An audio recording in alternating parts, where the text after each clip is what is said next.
An unorthodox but weird love story? Check. A star cast? Check. An exotic location brimming to the teeth where you can add every famous American landmark to tap the American dream? Check. Mesmerizing songs that will obviously outlive the movie and be a part of the public conscience for years? Check. Lastly, a good story. Is it really necessary? I mean, can't we just manage with the above points? Chhodna, dekh lenge. Let's just leave it at that. That's Anjaana Anjaani. So Anjaana Anjaani is a 2010 Bollywood rom-com movie directed by Siddharth Anand featuring Ranbir Kapoor and Priyanka Chopra as Akash and Kiara, two suicidal strangers who eventually meet at a hospital due to the circumstances and dumb decisions and eventually make a pact to give away their lives in 20 days on the New Year's Eve. Because yes, that's apparently something that everyone does. But in the meantime, they want to live their lives to their fullest extent in these 20 days. They want to finish all the remaining wishes and kind of do a bucket list kind of a thing, and owing to this, they eventually fall in love in a very typical Bollywood fashion. Now this is your typical dumb movie, but it's fun at the very same time. Despite its subject matter, it doesn't really take itself too seriously, and neither should you. Just enjoy the American road trip from New York to San Francisco and get lost in the beauty of the soundtrack. I mean, seriously, get lost. Because even though the songs are good, it's just never ending. It just keeps appearing every now and then. Movie hai yaar, music album nahi hai. I know that we love Tujhe Bhula Diya, which used to be the breakup anthem before Channa Meria came. I know that we love Aas Paas Hai Khuda because of its soothing melody, but still, it's a movie, not a goddamn music album. And when the music ends, we are bombarded with US monuments, from the George Washington Bridge to Central Park to the Golden Gate Bridge, and in the midst of all of this, there's just a teeny tiny plot weaving itself, or rather squeezing itself through the audience.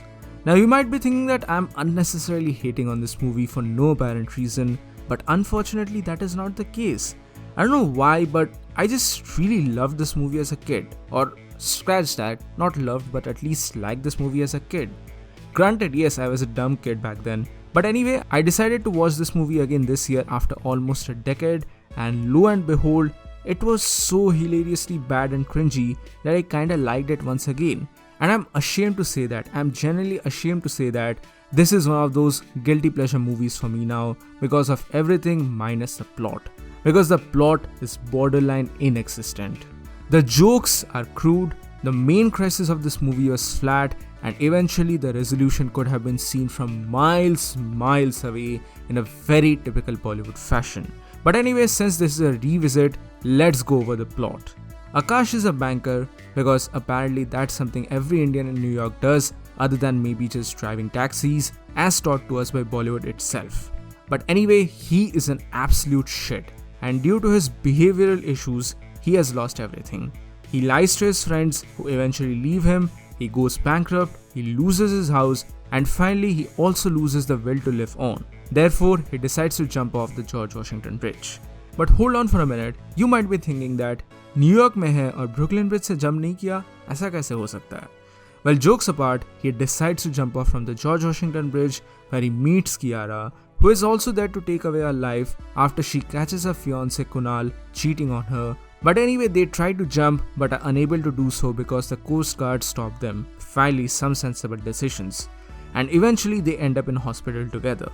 From there, the movie essentially builds up to their eventual grand plan of ending their lives on the New Year's Eve. While the subject matter is pretty dark, and the movie does go into some of the more unpleasant aspects of life, like dealing with failure and whatnot, still, most of the movie is pretty fun overall. As from this point onwards, the two end up in Kiara's New York apartment, which let's just say is a total absolute mess. And there are of course a lot of different shenanigans involved into the mix, but eventually they come up with the grand scheme of the New Year's plan. But there's still time left for it, so they decide to enjoy their life and complete their unfulfilled wishes, and both of them slowly open up to each other and eventually slowly fall for each other as well. But even then, Kiara's depression keeps going on and she eventually decides to take her life again, but is saved by Kunal this time. And finally, they arrive on a new plan to travel to Las Vegas in a freaking American road trip. Because yeah, that's apparently the most American thing of all time. I'll come to why this is ridiculous in just a bit, but during this road trip mixed with literally hundreds of different songs, Kiara finally confides to Akash that she still loves Kunal. Therefore, Akash tells her that she needs to give Kunal another chance, and they ride back to San Francisco to drop her off at her parents' house. The movie then reaches its climax, however, when both of them realize and admit the fact that yes, they both have fallen for each other during the new year, because Akash has finally made up with his old buddies and is about to leave for India, when in the most Bollywood-like Friends-inspired fashion, both of them reach at the very same bridge where they once again try to take their lives away. Honestly, I get it. Bridges are awesome, but I wonder if the director had some kind of a fetish for them or not, especially the way in which the bridges are portrayed here. Man, they do look good, I have to admit that for a fact. And the movie finally ends with an unbelievable but cute proposal by Bollywood standards, wherein Akash proposes to her in the river by a beer bottle letter. And the epilogue shows them married with a kid. The end. That's Anjaana Anjaani, a story about strangers who fall in love. But jokes apart, credit where credit is due. This movie tried to do something new, something which was not really that prevalent in the mainstream Bollywood at that particular time, and as such, this was truly an unconventional love story, something that the director actually wanted to achieve. The execution might be lackluster, but it did its job, and that's a testament to the Bollywood movies from the 2000s to the 2010s era. They took risk, they tried to do new stuff, they tried to explore newer territories, no matter whether it worked out or not. It tried out the most unconventional and often taboo-like subject matters. For example, movies like Kabhi Alvida Na Kehna to New York were a testament to this new generation, inspired by the foreign-obsessed media that was born in the late 90s. I have already made a video talking about the New York obsession phase of Bollywood, you can check it out here. But like I said, at the end of the day, the execution was lackluster. You have to suspend your disbelief before you can actually watch this movie and enjoy a movie like this. Otherwise, you are going to ask questions like, Akash is bankrupt with over $12 million. That's a freaking huge amount. He has lost everything now, including his house as well. So how the hell can he afford a road trip to the other side of the US? I mean, this is New York City, this is Las Vegas, and this is San Francisco. What about the fuel, dude? What about the fuel? Papa paise denge kya? And how the hell were they even able to leave the hospital unsupervised in hospital robes in itself? I mean, sure, I've not been to the US before, but even then I feel like this is not something you can normally do or everyone can do for that matter. So yeah, there are some really weird elements to the story that were just added to introduce the money shot of the American landmass. Otherwise, Vegas and Death Valley wale shots kahan se aayenge yaar? And lastly, one of the worst parts, I mean sure, Bollywood was not woke back then, but even then, under the guise of comedy, how did this even get a tick? So what happens here is that their car actually gets stolen in the middle of the desert because Kiara has to pee, and Akash, being the good guy that he is, keeps his eyes and ears closed. Yeah, that's a plot, and eventually because of this, their car gets stolen. But they have to get it back, and finally they track down the thief. So how do they even get it back? Well, simple, just add a gay joke. That's it. They land up in a gay bar and Akash has to lure in the man to get back the keys. This is probably the most cringiest element and cringiest moment of this entire movie for me. And like I said before, you have to switch off your brain, literally switch off your brain if you want to enjoy this movie. And that is probably why this is a guilty pleasure for so many different people. Lastly, some technical points, because why not, let's just add that as well. The cinematography was fine, there were some good shots here and there, and of course the necessary full pan towards the bridges that were really awesome. Even the color grading for the most part was fine, except for San Francisco bit.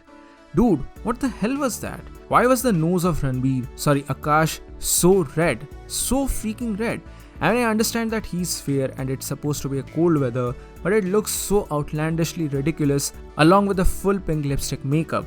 It was just so damn hilarious. Overall, I'd say that the movie looked beautiful, but plot-wise, it wasn't the best thing ever. Yeah, sure, it was an experiment for the most part, and yeah, the songs were certainly one of the best aspects of the movie for sure. So that is Anjaana Anjaani. Now this movie is starring, and before you say anything, yeah, this is definitely me taking inspiration from Honest Trailers. I love their channel, I love their work, so I'd also thought that I'd love to incorporate their stuff in this video. So there you go, here's Anjaana Anjaani starring Red Nose Kapoor, who's likely going to jump off every single bridge that he sees. Depression Chopra, who wants to give away her life for her cheating partner, that handsome guy you saw in Main Hoon Na, songs at every 15-minute interval, and American landmarks, like really a lot of them, because they had the shoot in America, so they need to portray the American dream. That is Anjaana Anjaani, everyone. The love story of two strangers. So that's it for today, guys. Thank you so much for watching. This video took me quite a long time to make, so a thumbs up would be really appreciated. You know, a like really helps a lot in the entire YouTube algorithm kind of things. So if you enjoyed this video, please do give this a thumbs up. Also, if you're new here, then please consider subscribing to the channel because I do weekly content on a number of different topics. Lastly, please do join the channel membership as well. We have some pretty cool perks and features for you all. So that's it for today, guys. This is Wonder WhyZ and I'll see you soon on the next video.